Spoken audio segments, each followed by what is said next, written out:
maadaama dadka dhan ay wada farxayaan dad gooni ah inaysan farxin waxay nala noqotay waxaan soconayn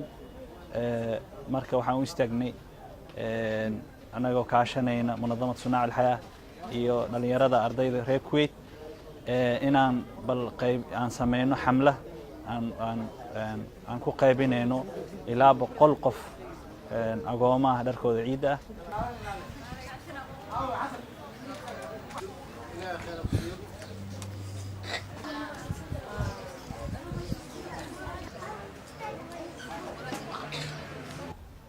dhalinyarada ah isku mashquuliyay inay maanta ilmaha yararka ah oo agoonta ah ay ka farxiyaan ciida wanaagsan ala qaada jannada macayga ayuu noqon buuri nabigu calayhi salaatu wasalaam